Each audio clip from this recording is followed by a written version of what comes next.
और अपनों का ख्याल रख रही होगी। आज की कहानी शुरू करूं उससे पहले सबसे पहले कल के लिए एक माफ़ी। बहुत सारे लोगों ने लिखा, अपने फैमिली मेम्बर ने, और मुझे भी तकलीफ़ पहुंची कि मैं कैसे भूल गया। मैंने बापू के जन्मदिन की बधाई तो दे दी थी, कल गांधी जयंती थी, लेकिन शास्त्री बाबू को भूल गया था और उसके लिए दिल से माफ़ी। कई बार ऐसा होता है, ऐसी गलतियां होनी नहीं चाहिए, लेकिन कल गांधी जी के साथ साथ लाल बहादुर शास्त्री जी का भी जन्मदिन था तो भूल गया। उम्मीद है आप लोग माफ़ कर देंगे, लेकिन शास्त्री बाबू को भी इस मौके पर दिल से इस जयंती जन्मदिन की बधाई। अब आते हैं आज की कहानी के ऊपर। यूँ तो हर शहर में कोई ना कोई क्राइम होता है, एक लंबा इतिहास रहा है, नए पुराने केसेस होते हैं, खुलते हैं, बंद हो जाते हैं। पर कहते हैं कि पुणे की इतिहास में और पुणे पुलिस की हिस्ट्री में एक ऐसी लाश मिली थी जो इससे पहले कभी मिली ही नहीं थी।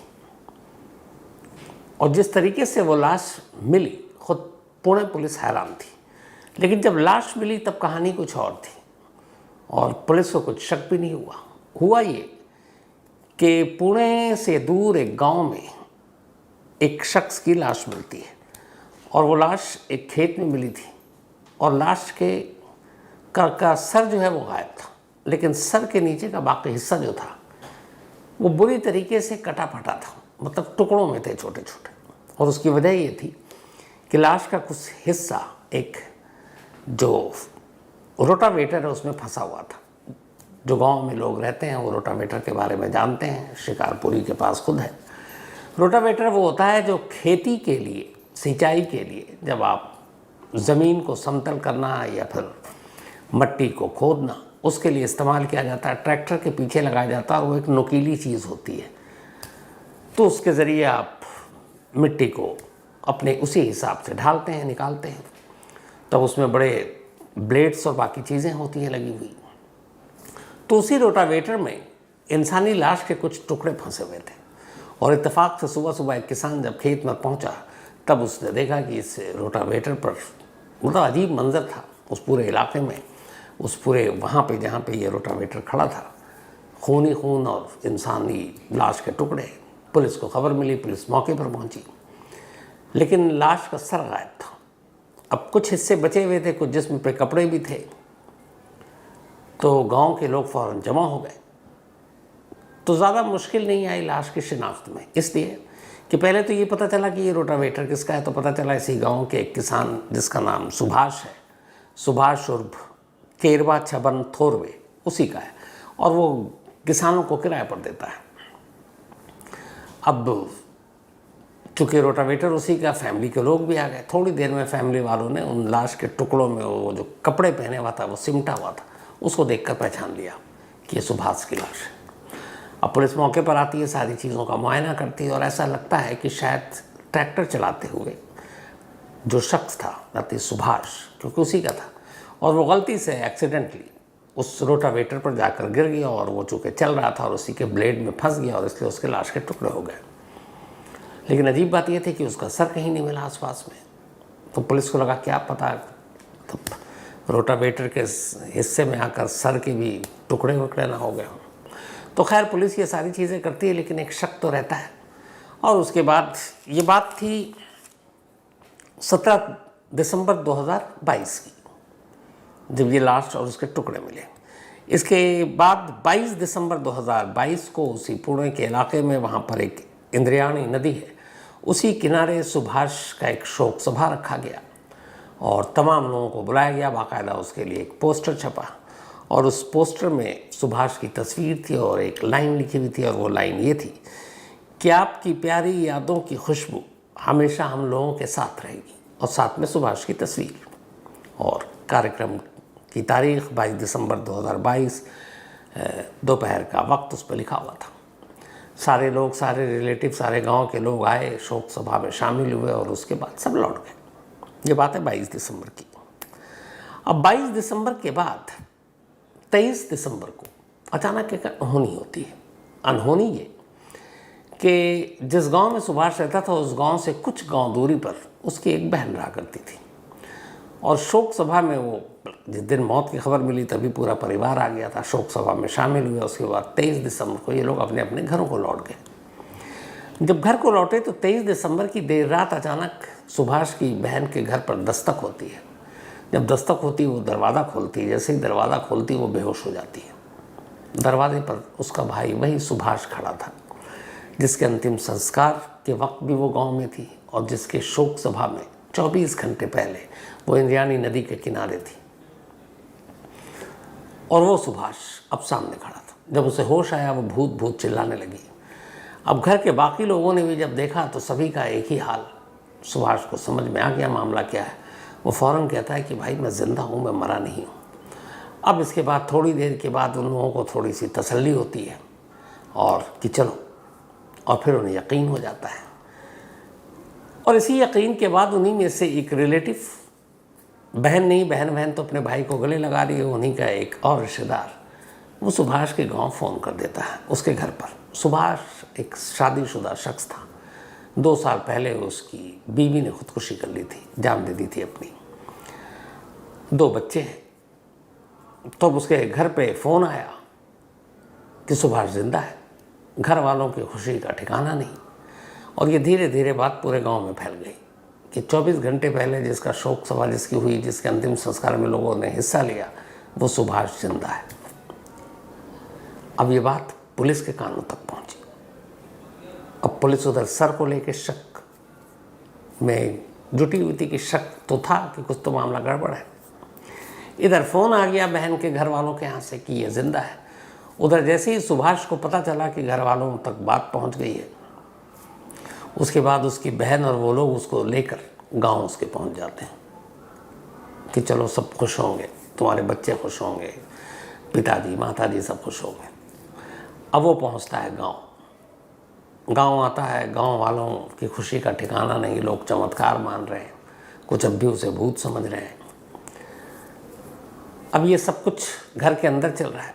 तभी पुलिस, लोकल पुलिस थाने तक ये खबर पहुंचती है। लोकल पुलिस की टीम भी मौके पर पहुंचती है और अब सुभाष उनके सामने ज़िंदा खड़ा है।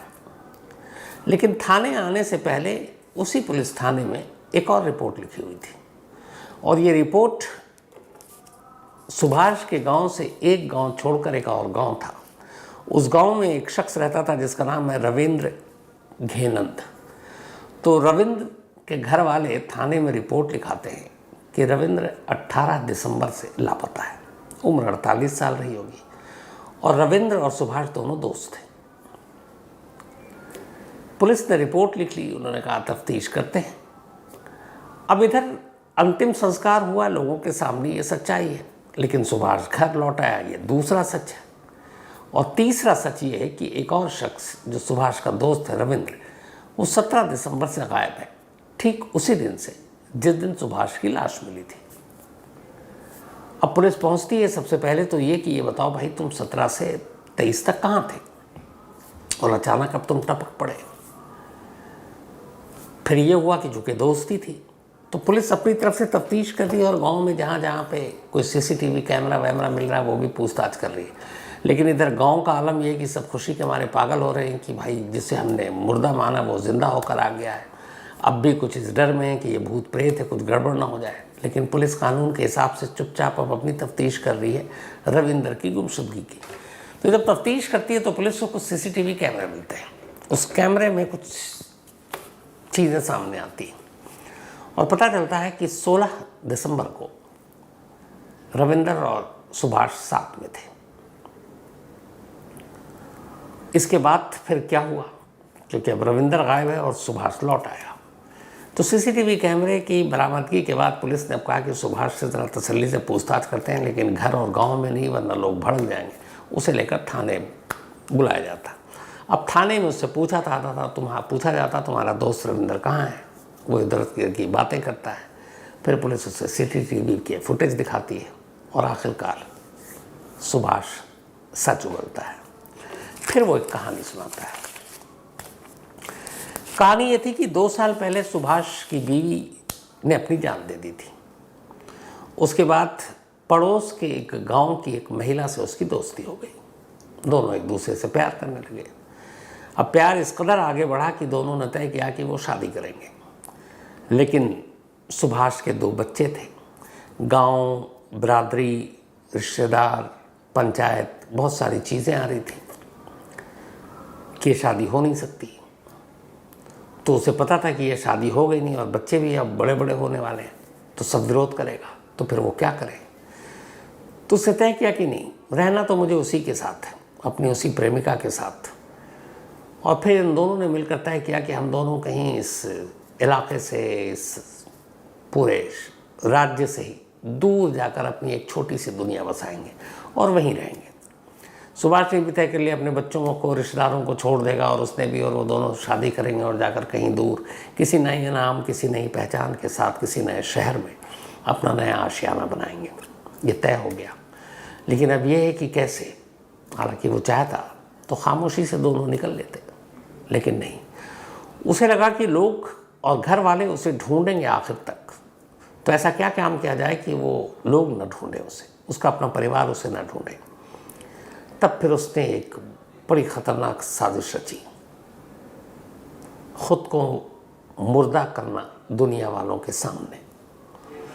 लेकिन खुद को मुर्दा करार देने के लिए किसी और को मुर्दा बनाना ज़रूरी था। अब इसके लिए उसने तैयारी शुरू की। उसके पास अपना एक रोटेटर हुआ करता था, मतलब रोटावेटर, जो खेती वेती के इस्तेमाल में होता, जो मैंने आपको शुरू में बताया, लोगों को किराए पर देता था। तो उसका दोस्त जो था रविंदर, वो भी एक, उसकी अपनी भी किसानी थी, ज़मीन थी, लेकिन वो एक ड्राइवरी का भी काम करता था। तो जिन किसानों को अपने खेत में जोतने के लिए ट्रैक्टर और रोटावेटर चाहिए होता था, तो ये चूँकि दोस्त था, ये उसको दे देता था और वो उसकी चलाता था, उसके बदले में उसको पैसे मिलते थे दिहाड़ी। 16 दिसंबर को अचानक सुभाष रविंदर को बुलाता है, कहता चल तुझे एक लोकल क्रिकेट मैच दिखाते हैं। दोनों को क्रिकेट देखने का और खेलने का भी शौक़ था एक वक्त में, अब देखने का। तो एक लोकल टूर्नामेंट हो रहा था, वहाँ वो दोनों गए और वहाँ पे उन्होंने क्रिकेट मैच देखा। मैच देखने के बाद वापस आए, शराब की बोतलें खरीदी। उसके बाद उस शाम एक किसी और किसान ने ट्रैक्टर और रोटेटर हायर कर रखा था कि तुम हमारे यहाँ जोत दो। तो रविंदर एक ड्राइवर के तौर पर वहाँ ये दोनों पहुँचे।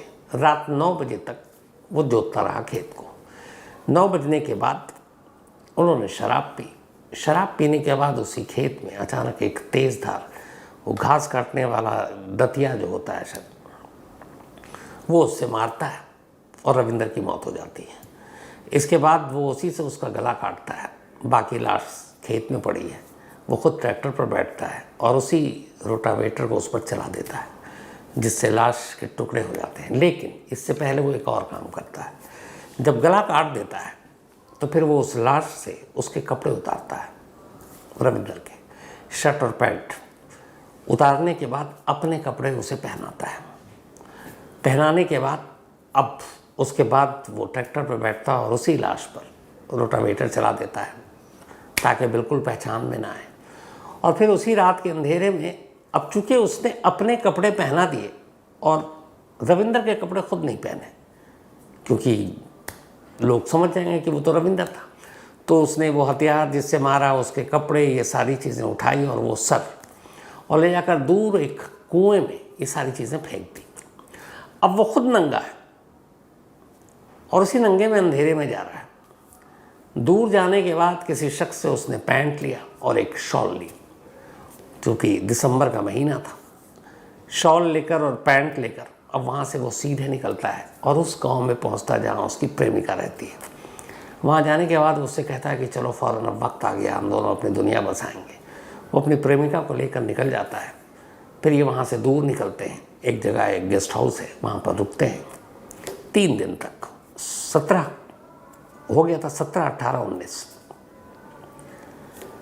3 दिन के बाद तीसरे दिन वो अपनी प्रेमिका को बताता है कि अब हमारा कोई कुछ नहीं कर पाएगा, हमें ढूंढेगा भी नहीं। तो वो पूछती है कैसे? तो उसने कहा मैं दुनिया वालों की नज़र में मर चुका हूँ और मेरा अंतिम संस्कार भी हो गया और कल शायद मेरा शोक सभा भी होगी। तो उसने कहा ये कैसे मुमकिन हुआ? तब वो अपनी प्रेमिका को सच बता देता है। कहता है कि ख़ुद को मुर्दा करार देने के लिए मुझे किसी और को मुर्दा बनाना था, तो मैं अपने दोस्त रविंदर को बुला दिया। सर गायब है, कपड़े मैंने अपने पहना दिए, घर वाले शिनाख्त कर लेंगे और हमें ढूंढने के लिए कोई नहीं आएगा। यहाँ ये बात उल्टी पड़ गई। जैसे उसने अपनी प्रेमिका को बताई वो डर गई। उसे लगा ये शख्स मेरे साथ रहने के लिए कत्ल कर सकता है, आगे चलकर पता नहीं क्या करेगा।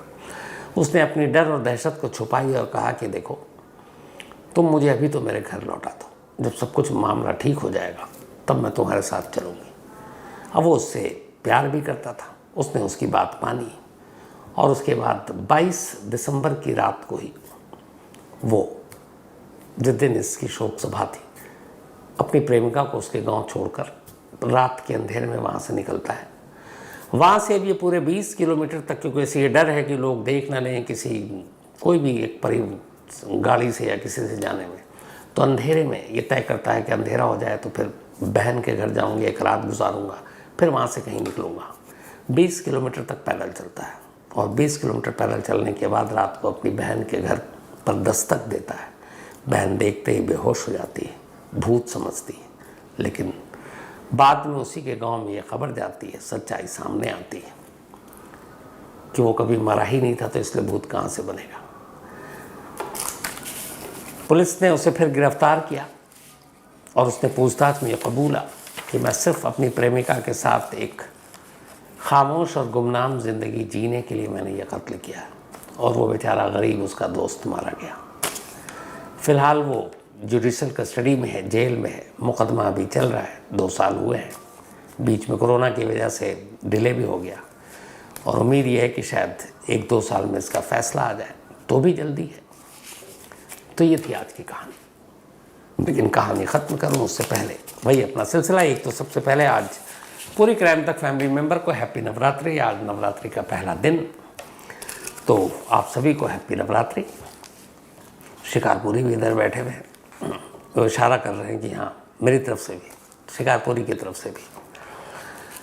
और आज मेरे बड़े ही ख़ास दोस्त संजीव भाई, उनका जन्मदिन है। ये लॉस एंजल्स में रहते हैं। जब मैं अभी अमेरिका गया, क्या इन्होंने मतलब दोस्ती निभाई, मतलब लाइफ टाइम जब इनके साथ जितने दिन रहा, मस्त मौला इंसान, बेहद अच्छे दिल के, गजब स्मार्ट, मासूम, अलग और नहायत अच्छे और शरीफ इंसान। तो संजीव भाई, ऊपर वाले से हमेशा यही दुआ है कि आप हमेशा अच्छे रहें, खुश रहें, मुस्कुराते रहें, यूं ही मासूम रहें। और आज आपका ख़ास दिन है, तो मुझे पता चला कि आज बर्थडे पार्टी भी प्लान किया आपने। तो संजीव भाई हैप्पी बर्थडे। सीमा जी, मन्नू और मिनी, अच्छे से आप लोग पार्टी एंजॉय करो। एंड वंस अगेन संजीव भाई, जल्दी आपसे मुलाकात होगी, फिर वेगस चलेंगे हम लोग। तो हैप्पी बर्थडे, आज आपका दिन है, इसको एंजॉय कीजिए। साथ ही आज सौमिक बसु, इनकी वाइफ का भी बर्थडे। अब सौमिक भाई ने लिखा तो बड़े प्यार से मेल, पर जो चीज़ सबसे इम्पोर्टेंट था वही भूल गए, मतलब अपनी वाइफ का नाम ही लिखना। तो कोई बात नहीं, हैप्पी बर्थडे सौमिक बसु साहब, अपनी वाइफ को कह दीजिएगा पूरी फैमिली की तरफ से। अजंता मिश्रा, इनका भी जन्मदिन है, तो हैप्पी बर्थडे अजंता। और ये धर्म मिश्रा जी की वाइफ हैं। साथ ही शाहान खान का भी जन्मदिन है, तो हैप्पी बर्थडे शाहान। और ये शाह आलम खान ने भेजा है। जया चौबे का भी जन्मदिन है, तो हैप्पी बर्थडे जया जी। अनमोल और जवाहर चौबे ने भेजा है। साथ ही सुधीर कुमार का भी बर्थडे, तो हैप्पी बर्थडे सुधीर जी। और ये वेदांती देवी जी ने भेजा है, thank you so much. Vedanti जी के बेटे हैं सुधीर। प्रीति पाल का भी आज बर्थडे है, तो हैप्पी बर्थडे प्रीति। साथ ही प्रभाकर चौधरी, इनका भी जन्मदिन है, हैप्पी बर्थडे प्रभाकर जी। दिलेश कुमार ने भेजा है। सिमरन कौर का भी बर्थडे है, तो हैप्पी बर्थडे सिमरन। और ये बलकारन सिंह ने भेजा है। मुस्कान यादव का भी बर्थडे है, तो happy birthday Muskan. Kamlesh Yadav and Ranjit Kumar ji ने भेजा है। अभिषेक शर्मा का भी जन्मदिन, तो हैप्पी बर्थडे अभिषेक। और इनके दोस्त अभिषेक अवस्थी, तो अभिषेक शर्मा और अभिषेक अवस्थी, इन दोनों का बर्थडे, दोनों दोस्त ग्रेट, एक ही दिन, दोनों को बहुत बहुत बधाई।